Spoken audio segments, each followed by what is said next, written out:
Bom, eu já passaram 30 segundos.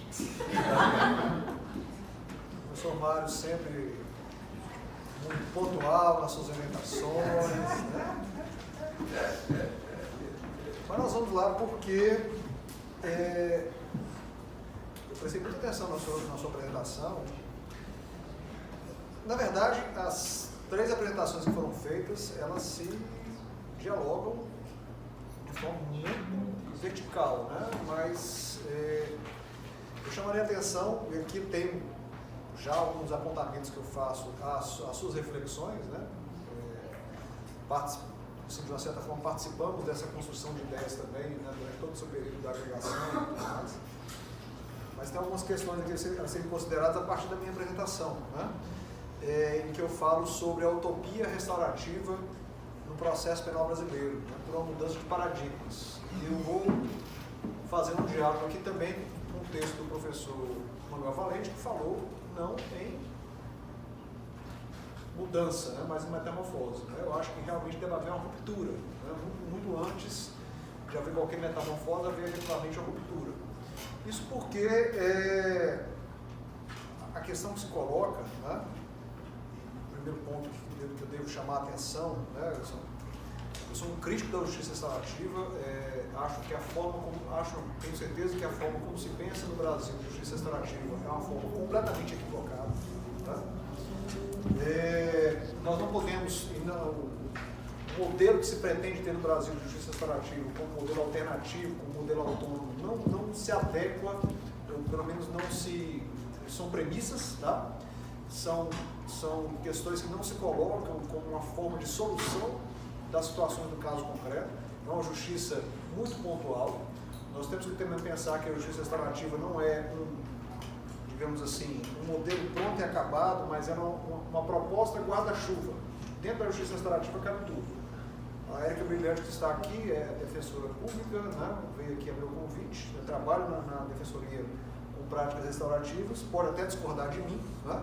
Mas nós estamos aqui, e isso foi colocado, inclusive na aula ontem à noite, com a professora Flávia Esteves, o professor Manuel Esteves, estamos trabalhando aqui a teoria, né? Temos que teorizar e, com base na teoria, entendemos o que está acontecendo na prática e verificar se na prática está acontecendo certo ou errado. Tá?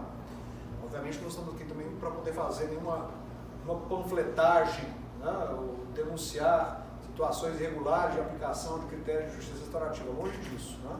Aqui são reflexões que foram feitas durante o meu período de pós-doutoramento, já vinha refletindo a respeito disso desde 2014, quando houve o primeiro seminário aqui na faculdade, na universidade, né, em que eu fiz um apontamento sobre garantismo e ativismo na justiça restaurativa, de que forma nós podemos botar esses institutos para poder conversar. Né? Até agora não achei nenhum diálogo possível. Mas esse estudo, né, que no final das contas culminou com o pós-doutoramento, em que eu fiz uma análise sobre comunidade na justiça restaurativa, nós já temos aqui uma utopia dentro de uma outra utopia, né? Que é querer colocar a comunidade dentro da justiça restaurativa. E vendo apresentações aqui, tanto do professor Manuel, do professor Mário Monte, como também a professora Flávia, né? E em nenhum momento aqui se falou sobre comunidade na justiça restaurativa, muito antes pelo contrário, ou seja, uma justiça restaurativa realizada dentro do processo e para o processo. Tá? E um modelo, não diria que um modelo radical no sentido pejorativo da palavra, mas um modelo interessante proposto pelo professor Mário Monte, né, como uma saída alternativa dentro do processo, ou seja, em vez da aplicação de uma pena propriamente dita, uma outra forma de se pensar uma resposta ao delito. Uma outra forma de se pensar uma resposta ao delito. Mas para que a gente possa falar a respeito disso, também estou trabalhando aqui com premissas, né? Que são reflexões que eu já venho fazendo desde então. Acho que um grande problema que nós temos no Brasil com relação à aplicação da justiça restaurativa é que eu falo com relação à justiça restaurativa para maiores, né? A aplicação da justiça restaurativa nos termos do Código de Processo Penal. Chama-se princípio da obrigatoriedade ou legalidade, ou seja, da necessidade do Ministério Público, em todo e qualquer caso, oferecer denúncia. Isso, para mim, já é um problema. Né? Porque, primeiro, né, nós temos aqui hoje, no Brasil, 2 tipos de processo penal. Nós temos um processo penal, e aqui o professor Manuel Valente falou a respeito do processo penal, do direito penal de carteira, não é isso? Colocado por Roxin, lembrado por ele. E nós temos também o processo penal 2.0, né? Processo penal numa outra velocidade, que é muito ressaltado principalmente pela Operação Lava Jato, né? E que nós trazemos para dentro do processo penal critérios de oportunidade, critérios de negociação, e que nós estamos ainda caminhando de uma forma muito lenta e, ao meu ver, com violações ao texto constitucional, com violações à própria legalidade das penas, no que tange a aplicação desses acordos que são feitos no âmbito da Lava Jato, né? Até mesmo porque a própria legislação, a 12.850, como vai falar da organização criminosa, ela não especifica muito direito como é que devem ser feitos esses acordos. Há lá, se não me engano, 14 ou 16 parágrafos dentro de um artigo, mas você vê de qualquer forma nos acordos que são elaborados, né, uma fuga daquilo que é proposto pela própria legislação, que já me parece incorreto, porque a partir do momento que ao Ministério Público é dado o direito de negociar, esse direito de negociar deve estar nos limites da lei.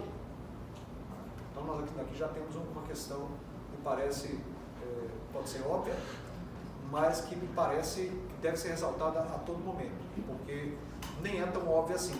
Mas isso já chama a atenção para uma outra questão. Isso já chama a atenção para a possibilidade de restauração do professor Manuel Valente dentro do processo penal. Ou seja, a partir, isso já é discutido já também em outras criminalidades, o professor Mário Monte, quando falou sobre multiculturalismo, né, em processo penal e justiça restaurativa,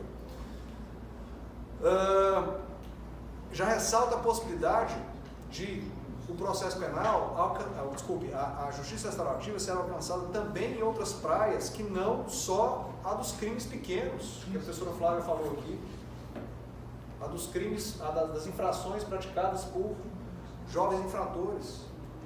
Ou seja, para que nós possamos ir além daquilo que é colocado dentro do processo penal. Tá? Então, e aqui retomando o que eu havia colocado, né? O princípio da legalidade e da obrigatoriedade me parece que é um problema, cara, com relação à implantação de práticas restaurativas. Não só porque ao Ministério Público se obriga a propositura da ação penal, e aqui uma outra questão de legalidade, que é a legalidade penal, que é a necessidade explícita de haver uma regulamentação a respeito daquilo que se entende por práticas restaurativas dentro do direito penal. E aqui o professor Mário Monte já abre a porta. Ele já abre essa porta. Não é? Já faço aqui os apontamentos, professor Mário, porque a ansiedade me domina. Né?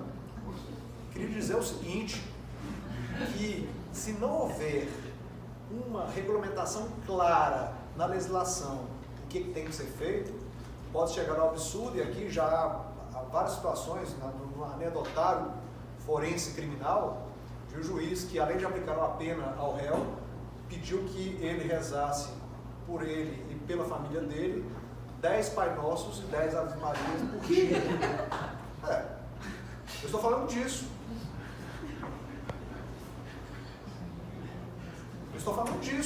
Ou seja, se nós deixarmos também a porta muito aberta, né, nós temos que abrir a porta, mas colocar também, fazer um muro.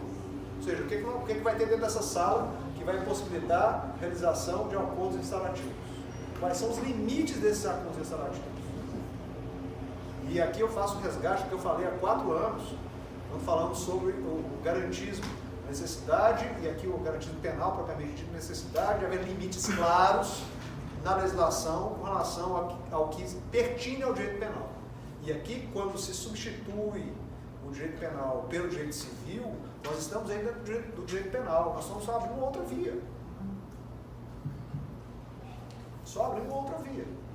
Então, e essa via, ela necessita ser pavimentada pelo direito penal, pelo princípio da legalidade. Nós não podemos abrir mão disso. O Chico, Francisco Neto, né, Francisco Oliveira Neto, também lá da Univale, um texto que, inclusive, mandei até um e-mail para ele, Chico, aquele texto que você publicou na Pensar é sensacional, que fala justamente sobre o critério de legalidade como definidor da atuação do Estado. Né? Mas isso é muito óbvio. Sim, é óbvio, mas nós precisamos dizer o óbvio. Nós precisamos afirmar o óbvio. Né? Sou pena, né, de nós termos a prática dominando a teoria. Nós não queremos isso, nós queremos a teoria como referencial para a prática. Então, e aqui vocês podem perceber que eu estou trazendo muito mais angústias do que propriamente certezas, mas questões que me parecem que devem ser efetivamente levadas em consideração. Então, primeiro ponto, né, não se pode falar sequer em acordo dentro do direito penal, se o principal pressuposto, eu acredito que o pressuposto que o professor Mário tenha trabalhado é o pressuposto do início do processo penal, ou seja, um processo penal baseado também numa escolha por parte do Ministério Público daquilo que ele tem que denunciar ou não. Esse é um pressuposto básico. Porque se eu trabalhar somente com questão de legalidade e deixar a regulamentação do que vai ser acordo restaurativo por parte de uma resolução do CNJ ou de qualquer outro órgão judiciário, nós estamos fulminados. E a professora Ana Carla, que inclusive estudou isso à época na tese dela, né? E eu fiz alguns apontamentos com relação a isso. Olha, a resolução do CNJ, a resolução 225 do CNJ, que fala sobre justiça restaurativa, é muito aberta. Aquela história, né, que vários autores já falaram, não, vamos aqui nos dar as mãos, né, aquela candura que o professor Mário falou do Howard Zerr, né? Vamos aqui nos dar as mãos, aqui vamos cuidar da justiça restaurativa. Não é assim. Né? E eu quero deixar claro mais uma vez, estamos falando de justiça restaurativas para maiores de idade. A justiça restaurativa de menores de idade me parece que tem outra perspectiva, mas é uma perspectiva ainda, ela é uma perspectiva homeopática, no sentido de que nós não podemos fazer uma questão, tratar de uma questão que é de criminalidade, principalmente aqui no Brasil, intensa, com altos índices de impunidade e de reincidência, e pensar que nós vamos tratar a justiça restaurativa, ou tratar essa doença com homeopatia. Todo respeito a quem tem tratamento homeopático, eu também já fiz tratamento homeopático, deu certo, né? Mas é aquela diluição da diluição, né? Assim, é 1 em 1 milhão. E é uma justiça muito pontual na situação do caso concreto.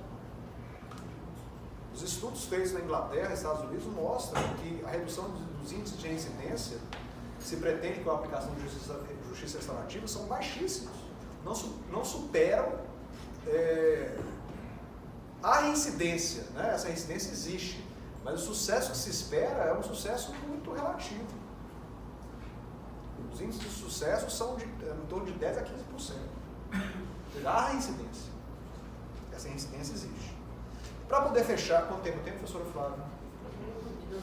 O senhor professor ainda dispõe de 7 minutos. Ótimo. Então, já fechando, né? Agradeço o Marcelo por estar, o Rogério por estar filmando aqui a palestra. Isso vai me ajudar depois para poder retomar alguns conceitos, né, que a gente escreve, depois acaba se esquecendo.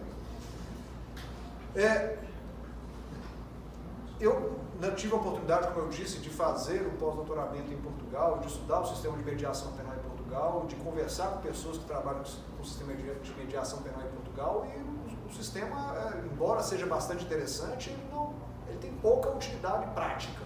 Tá?